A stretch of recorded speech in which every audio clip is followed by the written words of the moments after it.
Mon frère, ma soeur, bonsoir, bonjour. Que la paix du Seigneur soit avec vous tous, ceux qui nous suivent, ceux qui nous regardent sur notre chaîne YouTube et sur notre chaîne Google+, Facebook, Twitter. Et là où vous êtes, que la paix du Seigneur soit avec vous, qu'elle soit avec nous aussi. Et que l'Esprit Saint nous continue à nous aider, à continuer à faire ce que nous faisons. Et après tout et avant tout, que le nom du Seigneur soit glorifié. Aujourd'hui, j'aimerais vous partager avec vous ce que j'appelle le parcours du chrétien, le parcours victorieux du chrétien, ou le parcours d'un chrétien victorieux. Le parcours d'un chrétien victorieux. Un parcours que tout chrétien qui veut être victorieux pourra le suivre, ou tout chrétien qui le suivra, à mon avis, sera victorieux. Donc, j'aimerais vous partager quelques versets dans l'Éphésiens, l'épître aux Éphésiens, chapitre 4, verset 10. C'est très très bien d'avoir sa Bible à ses côtés. C'est très très bien parce que je ne dirais pas qu'on peut faire des erreurs, mais qu'on peut se tromper des références. Et j'encourage tous ceux qui nous suivent, qui peuvent nous écrire si on fait des erreurs ou s'il y a des choses qui ne leur conviennent pas. Et nous ferons de notre mieux pour être à la hauteur, pour servir les nôtres, les porteurs de l'évangile, de l'amour de Dieu. Éphésiens 4, chapitre 4, voilà, verset 10 jusqu'au verset 15. Celui qui est descendu, c'est le même qui est monté au-dessus de tous les cieux, afin de remplir toutes choses. Et il a donné les uns comme apôtres, les autres comme prophètes, les autres comme évangélistes, les autres comme pasteurs et docteurs, pour le perfectionnement des saints en vue de l'œuvre du ministère et de l'édification du corps de Christ, jusqu'à ce que nous soyons tous parvenus à l'unité de la foi et de la connaissance du Fils de Dieu, à l'état d'homme fait, à la mesure de la stature parfaite de Christ, afin que nous ne soyons plus des enfants flottants et emportés à tout vent de la doctrine par la tromperie des hommes, par peur, ruse dans les moyens de séduction, mais que, professant la vérité dans la charité, nous croissions à tout égard en celui qui est le chef, Christ. Amen. Ce que je veux partager, comme je ne sais pas si je l'ai dit au début, je m'appelle Rachid, je suis un enfant, je suis un disciple de l'église mère d'Algérie, de l'Algérie, de la Kabylie, des montagnes de la Kabylie. Et on a connu le Seigneur sur le terrain, c'est pas sur les livres au début, on l'a rencontré et à partir de là on a commencé à approfondir, à lire sa parole et tout. Donc un point que j'aimerais qu'on démarre avec, on prend notre train ce matin et on va démarrer, c'est que je n'ai pas de dénomination. Je ne suis ni pentecôtiste, avec les pentecôtistes, je ne suis ni avec les pentecôtistes, ni avec les baptistes, ni avec les méthodistes, je suis un pentecôtiste, un baptiste, un méthodiste, un charismatique, je suis un disciple de Christ. Parce que moi je crois en Jésus, qui est toujours le même d'aujourd'hui, et qu'en ce moment où il était, il n'y avait pas de dénomination, il n'y avait rien. Il y avait Jésus et les apôtres, ses disciples. Donc, moi j'imite Paul comme lui imitait le Christ. Et donc pour ça, j'aimerais juste qu'on démarre comme ça m'est venu à la tête de vous le partager et je l'avais à cœur de vous le dire. Donc j'aimerais juste encourager chacun et chacune qui nous voit maintenant. Il faut que tu saches que le Seigneur a un plan pour nous tous. Et dans ce plan, Dieu veut que nous soyons des vainqueurs dans tous les domaines. Mais dans ce plan-là, dans notre chemin-là, le chemin victorieux ou le chemin d'un chrétien victorieux, il y a quelqu'un qui ne veut pas que nous soyons victorieux.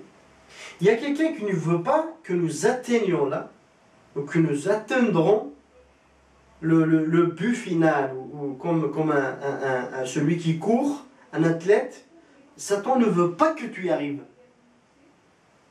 Même si tu arrives, il y a quelqu'un qui arrive, tu arrives en deuxième, en troisième, en quatrième, c'est pas celui qui arrivera le premier qui compte, mais à ce que tous nous arriverons. Et Satan ne veut pas. Donc, j'aimerais aujourd'hui t'encourager, toi qui nous regardes maintenant, à ce que on va partir, c'est comme si c'est un voyage qu'on va faire ensemble. On va le faire ensemble, toi et moi et notre groupe et tout. On va y aller, dans ce voyage, on va rentrer dans un palace. Dans un palace, un grand palace et tout. Et on va rencontrer, on passera par des portes. À maintes reprises, on voit comme ça des jeux sur la télévision. Il y a plusieurs jeux que je vois. Donc, je vois comment ils font des jeux et tout, pour passer des portes, pour gagner la clé et tout. Donc, j'aimerais que nous imaginions ça. En ce moment-là, on est dans un groupe, on va imaginer ça, on va avancer pour voir. Première porte. Toi, tu te dis que tu es chrétien. Tu es né de nouveau, tu as accepté le Seigneur Jésus. La première porte. Tu arrives à la première porte, tu as une plaque comme ça. Le code, c'est être sauvé. Tu ne peux pas rentrer dedans si tu n'es pas sauvé. C'est ça le code. C'est pas 1, 2, 3, 4, 5, 6, 7, 8, 9. Être sauvé. Si tu n'es pas sauvé, tu ne peux pas rentrer. Tu ne peux pas rentrer. Tu ne peux pas marcher dans ce parcours du chrétien victorieux. Et pour ça, aujourd'hui, si tu n'es pas sauvé, crie à Dieu. Car tous ceux qui crient en son nom seront sauvés.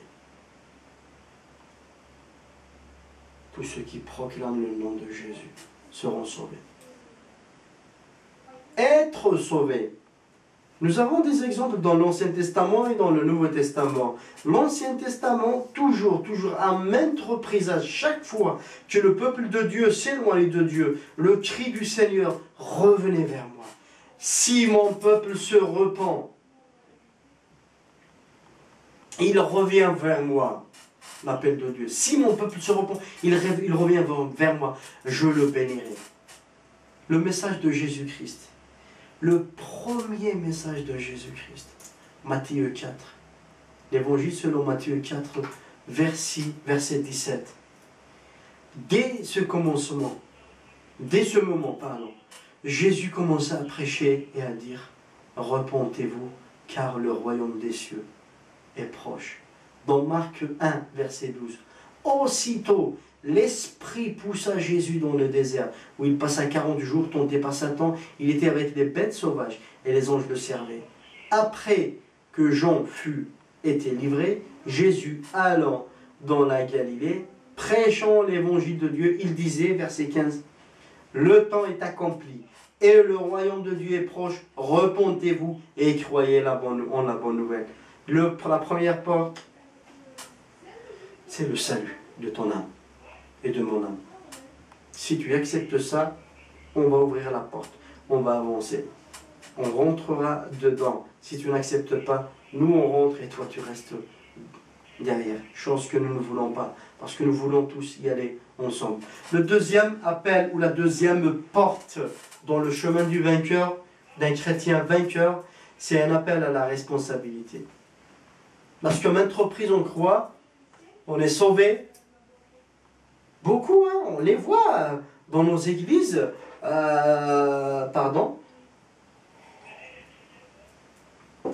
Ici en Occident, on dit c'est des chrétiens de dimanche.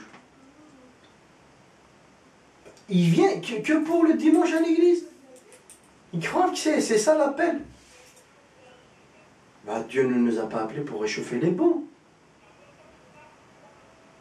Heureusement qu'en ce moment-là, ici en Occident, il y a des moyens.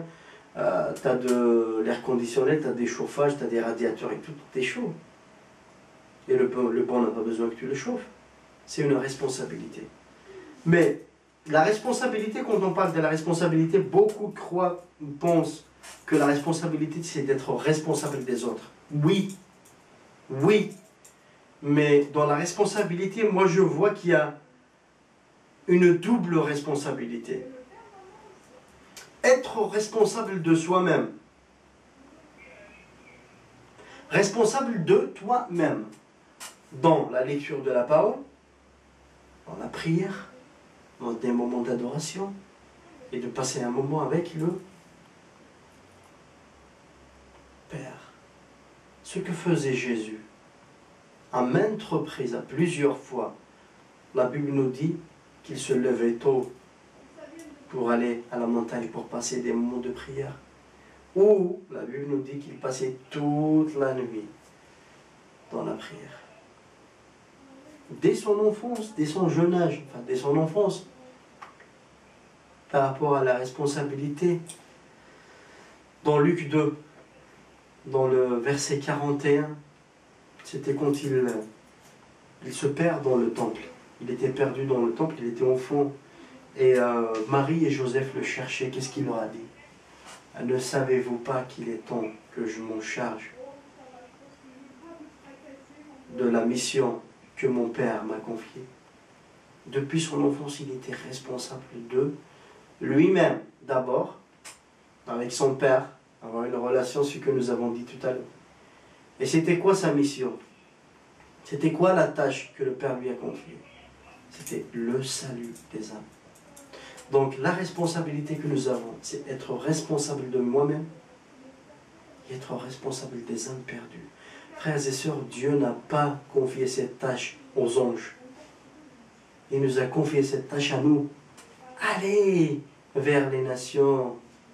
Allez vers les nations. Courir vers les âmes perdues.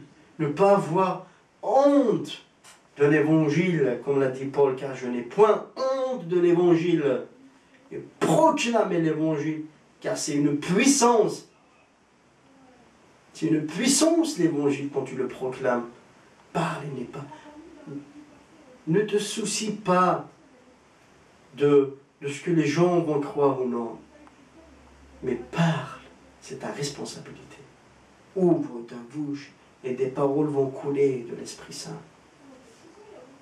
C'est un appel à la responsabilité. Cette porte, le code, c'est un appel à la responsabilité. Si tu acceptes d'être responsable de toi-même et le responsable des âmes perdues, tu vas rentrer avec nous. Sinon, nous, on ne veut pas que tu restes derrière, mais... La troisième porte, c'est un appel au service. Un appel ou un sacerdoce ou un appel à un sacerdoce. Il y a dans l'Ancien Testament aussi, dans Exode 28, verset 1, faites approcher, c'est Moïse qui a dit ça, faites approcher de toi Aaron, ton frère, et ses fils, et prends-les parmi les enfants d'Israël pour les consacrer à mon service dans la sacerdoce. Aaron et les fils d'Aaron, Nadab, Abihu, Éléazar et Yétamar. Tu feras à Aaron, ton frère, des vêtements sacrés pour marquer sa dignité et pour lui servir de parure. Tu parleras à tous ceux qui sont habiles, à qui j'ai donné un esprit plein d'intelligence, et ils feront les vêtements d'Aaron afin qu'ils soient consacrés et qu'ils exercent mon sacerdoce. Qu'ils exercent mon sacerdoce. Exercer un sacerdoce oint, exercer un ministère oint. Oint, ça veut dire touche et par le Saint-Esprit, couvert par le Saint-Esprit. Tu seras oint, un ministère, un service oint. Tu as un appel à servir le Seigneur. Comme on l'a dit tout à l'heure, tu n'as pas un appel à rester cloué dans ta chaise et dire que je suis chrétien. C'est pas ça chrétien. Chrétien, c'est de l'ouvrir la bouche et de le dire, je suis chrétien et je suis fier d'être chrétien. C'est ça un appel à servir, un appel à un sacerdoce. Oint. Tu dois le servir dans l'acte 6, verset 1. En ce temps-là, le nombre des disciples augmente. Les hellénistes murmurèrent contre les Hébreux, parce que leurs veuves étaient négligées dans la distribution qui se faisait chaque jour. Les 12 convoquèrent la multitude des disciples et dirent, il n'est pas convenable que nous laissions la parole de Dieu pour servir aux tables. C'est pourquoi, frères, choisissez parmi vous 7 hommes qui l'en rend un bon témoignage, qui soient pleins d'Esprit Saint, de sagesse, qui nous chargeront de cet emploi. C'est un appel à servir. Ça, je l'ai donné comme un exemple dans l'acte des apôtres. C'est les apôtres qui ont vu qu'ils avaient beaucoup de tâches. ils ont consacré des diacres, ce qu'on appelle la consécration des diacres.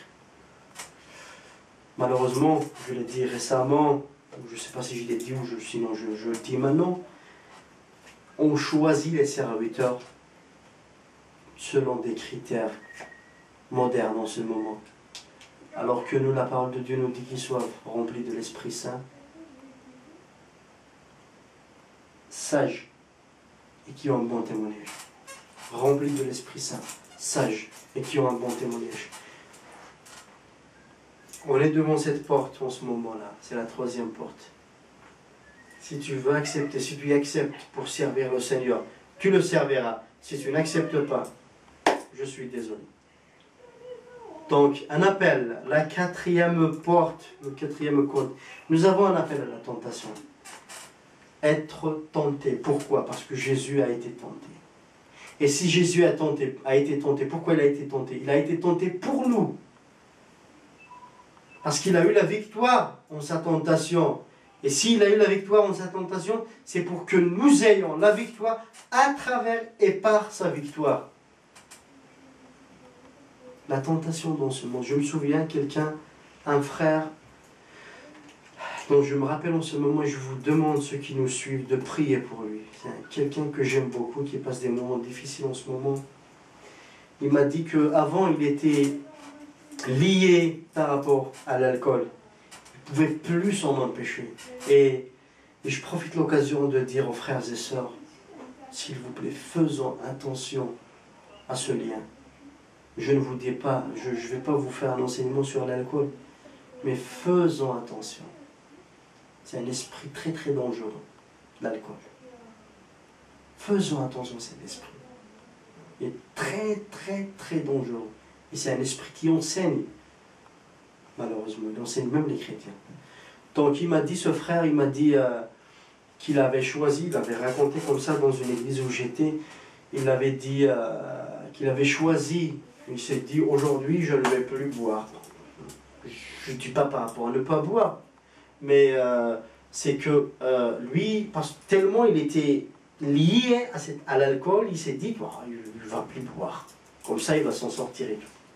Dès qu'il a pris la décision de ne plus boire, pardonnez-moi,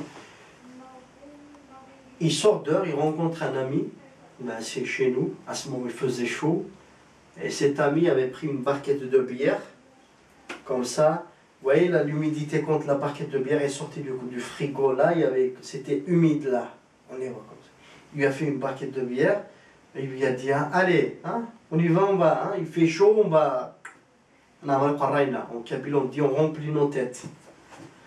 Et le frère a dit qu'il avait tellement envie de... Pourquoi prendre une bière, 2 bières, 3 bières? C'est rien ça. Mais c'est rien, 1, 2 bières, 3 bières le week-end comme ça, c'est rien. Mais tellement il s'est rappelé, ou comme il s'est rappelé de son engagement, il s'est dit non. C'est pas le problème. Le problème, c'était pas la bière, une bière. Mais le problème, c'était son engagement. Il a été tenté. Dans le moment de la soif, Jésus a été tenté. Ou quand il avait faim, il avait soif. Satan lui a dit, ordonne à cette pierre de redevenir, de devenir du pain. Jésus lui a dit, il est écrit. C'est non seulement avec le pain que vivra l'homme, mais avec toute parole qui sort de la bouche de l'Éternel. Vous voyez, la tentation. Nous avons tous cette tentation. Nul n'est à l'abri.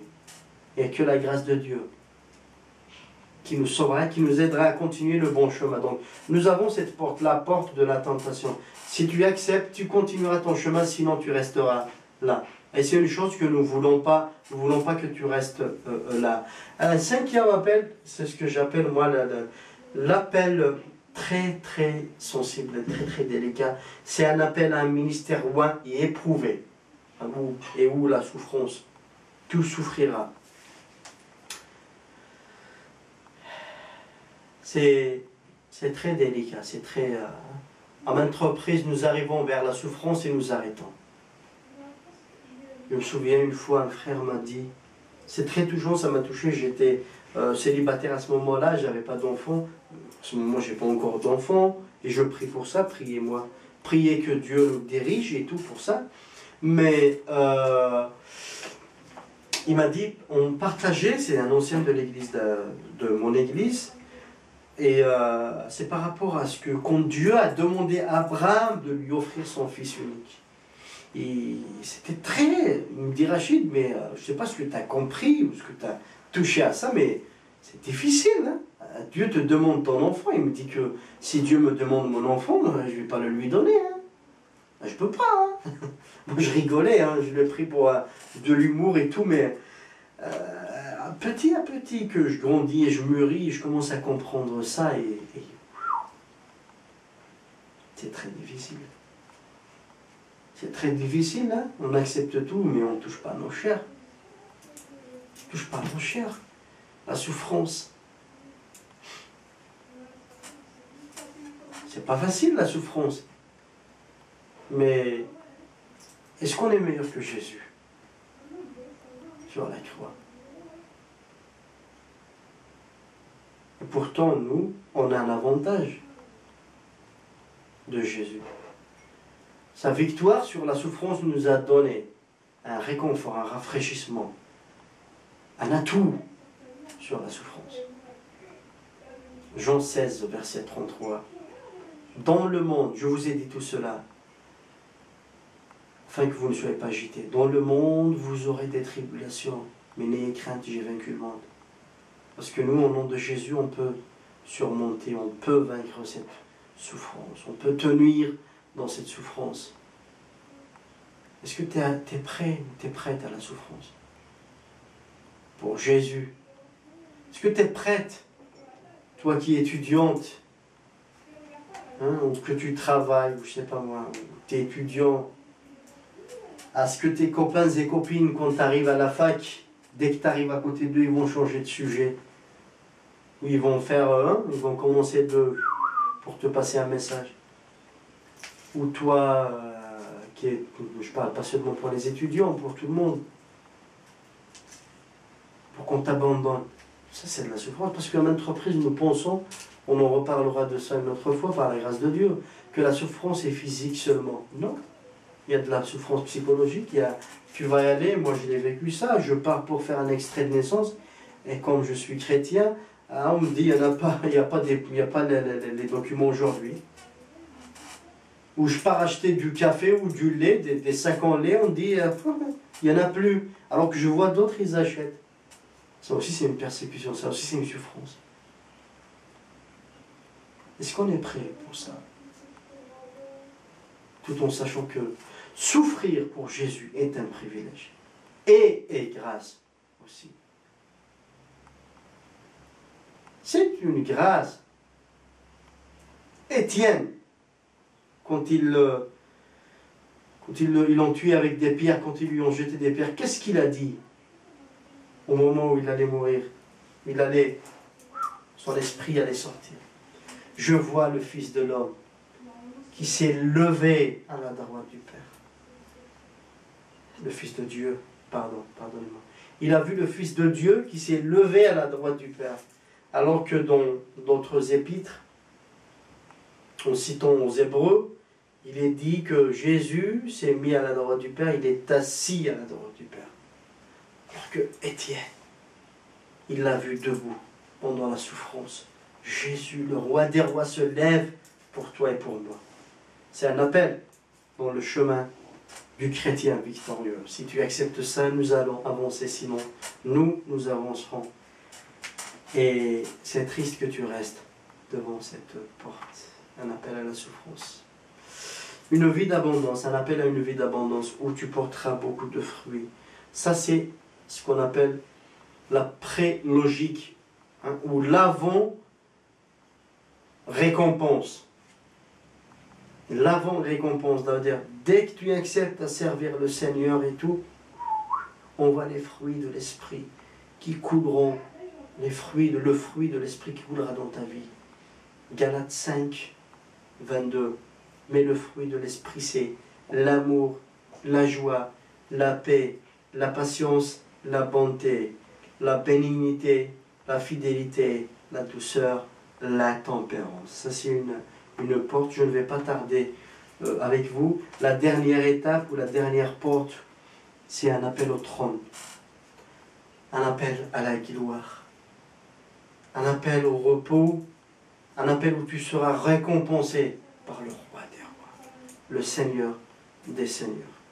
Tout ce que j'espère que tu m'as suivi par rapport à cette étape, j'encourage toute personne qui est touchée par ce message à s'unir avec moi en ce moment, en esprit, et demander à Dieu et de dire: Seigneur, me voici, comme te l'a dit ton serviteur, envoie-moi.